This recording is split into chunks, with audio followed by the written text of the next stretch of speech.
Imagine this. You see a corrupt leader rise to power, a company make disastrous decisions, or millions of people blindly follow misinformation. You shake your head and think, how can people be so stupid? But what if I told you that stupidity is more dangerous than evil? That the real threat to society isn't cruelty or malice, but blind obedience? This is exactly what Dietrich Bonhoeffer, German theologian and resistance fighter, believed. Living through the rise of Nazi Germany, he saw firsthand how entire nations could be manipulated, not by force, but by sheer thoughtlessness. Here's the unsettling truth. Stupidity, Bonhoeffer argued, is not just a lack of intelligence. It's a social phenomenon, a force that spreads through society, infecting people, making them immune to reason, and turning them into tools of oppression without even realizing it. Unlike evil, which can be confronted and fought against, stupidity is unstoppable. You can argue with a rational person, but you can't reason with stupidity. It doesn't think, it doesn't question, it simply obeys. And worst of all, the more power someone has, the more stupid they become. So today, we're diving deep into Bonhoeffer's chilling theory on stupidity. Why it thrives, how it controls society, and most importantly, how we can resist it before it's too late. Let's begin. Imagine you're in a crowded room, caught in a heated debate. You present facts, you lay out clear, logical arguments, yet nothing seems to get through. The person in front of you isn't just wrong, they are unshakably certain in their wrongness. They reject every piece of evidence, dismiss every counterpoint, and cling to their beliefs as if their very existence depends on it. And maybe it does. Dietrich Bonhoeffer didn't see stupidity as mere ignorance. Ignorance is not knowing, but stupidity? It's something much worse. It is the refusal to know, the deliberate rejection of thinking, the active resistance to reality. This is what makes stupidity so dangerous. Unlike evil, which operates with intent, stupidity moves without direction, without awareness. You can argue with a malicious person, you can expose their motives, you can fight them in the open. But stupidity, it doesn't engage, it doesn't reflect, it doesn't even recognize that it exists. And that makes it almost unstoppable. A stupid person does not need facts. They do not seek truth. They do not ask questions, not because they cannot, but because they refuse to. They choose comfort over complexity, certainty over curiosity. The world could collapse around them, and they would stand there, unchanged, still convinced that they were right. Bonhoeffer understood that stupidity isn't just a personal failing, it is a social force. It is something that spreads, something that is cultivated, something that can be used, and it has been, again and again, throughout history. But how?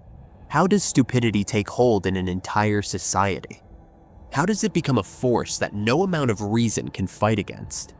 The answer is chilling. Imagine a man steps into a position of power. Maybe he's a politician, a CEO, a military leader. At first, he listens. He weighs options, considers different perspectives. He knows he's being watched, judged, challenged. He has to think, but then something shifts. The more powerful he becomes, the less he is questioned. The fewer challenges he faces, the more people around him nod in agreement, tell him what he wants to hear. Slowly, his thinking dulls. He stops asking, stops doubting, stops wondering if he could be wrong. He isn't becoming stupid, he is being allowed to be stupid. Bonhoeffer saw this pattern in real time as Nazi Germany rose to power. He realized something terrifying. Power doesn't just corrupt morals, it corrupts thought itself. Those who hold it begin to lose the ability to think critically, not because they aren't smart, but because they are no longer forced to. Stupidity, he observed, is not an individual failing. It is something that is created, rewarded, and reinforced by the structures of power. Leaders, when left unchallenged, stop evolving. They become trapped in an echo chamber of their own authority, hearing only their own voice reflected back at them. And the people beneath them, they stop thinking too. Not because they are weak, but because it is easier. Because questioning power is dangerous. Because following is safer than standing alone. This is why history's most disastrous decisions weren't made by evil geniuses, but by self-assured fools surrounded by obedient followers. And the scariest part? Those fools never even realize they are fools. But stupidity isn't just a disease of the powerful. It isn't just something that happens at the top. It spreads downward, infecting entire societies, turning thoughtless obedience into a way of life. And that's where the real danger begins. It always starts small, a lie repeated enough times, a simple slogan that replaces complex thought, a comforting belief that asks nothing of its believers. It drips into the public consciousness, slowly at first, until suddenly it's everywhere. And then people stop questioning. Bonhoeffer understood something shocking. Stupidity is not just an individual flaw. It is something that infects entire societies. It doesn't spread through knowledge, but through absence. An absence of doubt, of reflection, of hesitation. The more people fall into its grasp, the harder it becomes to resist. Hannah Arendt, a political philosopher, saw this firsthand when she studied the men who carried out the Holocaust. Not the masterminds, but the bureaucrats, the soldiers, the ordinary people who obeyed without question. They weren't monsters. They weren't driven by hatred. They were empty. They did what they were told, not because they were evil, but because they did not think. This is the true danger of stupidity. It doesn't feel like stupidity to the people inside it. It feels like loyalty, patriotism, duty. It disguises itself as righteousness, making those who fall victim to it believe they are the heroes. And the more it spreads, the harder it is to stop. Because stupidity does not need justification. It only needs momentum. It feeds on repetition, on emotional appeal, on the illusion of certainty. Once an idea takes hold in a society, no matter how false, it becomes nearly impossible to uproot. History has shown this again and again. But there is one question we are often too afraid to ask. What if stupidity isn't just an accident of history? What if societies want it? What if the world we live in is built to reward it? It happens every time. A thinker, a philosopher, a scientist stands up and challenges the world. They offer nuance, complexity, uncomfortable truths. They demand that people think for themselves. And what happens? They are ignored, mocked. Sometimes they are even destroyed. Socrates was sentenced to death, not for lying, but for asking too many questions. Galileo was silenced, not because he was wrong, but because he threatened what people wanted to believe. Because here's the hard truth. People don't actually want intelligence. They want comfort. They want certainty. They want simple answers that don't require effort, that don't demand change. And stupidity? Stupidity gives them exactly that. Bertrand Russell saw this pattern clearly. He warned that society does not reward intelligence. It fears it. Intelligence disrupts. It questions. It forces people to confront realities they would rather ignore. And in a world where stupidity offers an easy escape, who would willingly choose the burden of thinking? This is why stupidity always finds a way to rise. It is not just tolerated, it is amplified. It is spread by those in power, repeated by those who benefit from it, and embraced by the masses because it is easier. And in the modern world, this process has only gotten worse. Social media does not spread intelligence. It spreads whatever gets the most attention. And what grabs attention?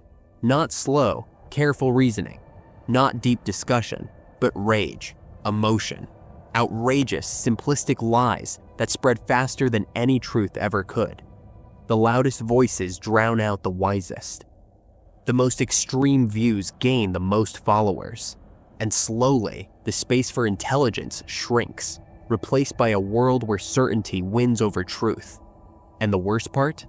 Most people don't even notice it happening. By the time they do, stupidity is no longer just an idea. It has become a system, a culture, a way of life. And when that happens, is there any way to fight back? Or does intelligence always lose? Most people don't escape. They don't even try. Because the truth is, fighting stupidity is not just difficult, it is dangerous. It isolates you, it makes you an outcast, it turns you into a problem in a world that has no patience for problems. Bonhoeffer understood this better than most. He lived in a time when questioning authority could cost you your life, when thinking for yourself was not just discouraged, it was punished. And yet, he still believed there was a way out. But it requires something most people don't have: courage. Because breaking free from stupidity isn't about intelligence, it's about resistance. It means standing alone in a crowd of people who are certain they are right. It means questioning the voices that demand your obedience. It means walking away from the comforting illusion that the world is simple. And that is terrifying. But Bonhoeffer believed it was the only way. The only way to resist stupidity is to reclaim the ability to think independently, to reject the easy answers, to demand complexity even when it is uncomfortable. But here's the problem. Most people don't even realize they are trapped. They do not see the invisible walls built around them.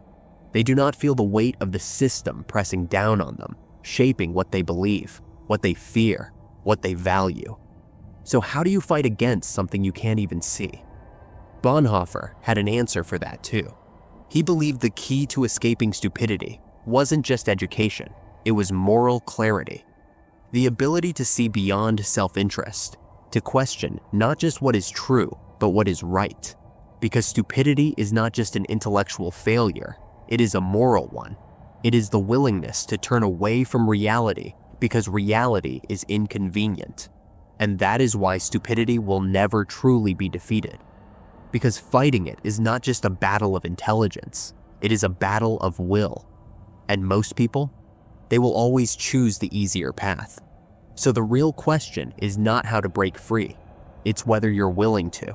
Look around, a world where misinformation spreads faster than truth, where the loudest voices drown out the wisest, where people defend their beliefs not with reason, but with rage, where questioning is treated as defiance, and obedience is mistaken for virtue. This is not an accident. It never was. Bonhoeffer saw it. Russell saw it. Arendt saw it. The greatest minds of history have warned us.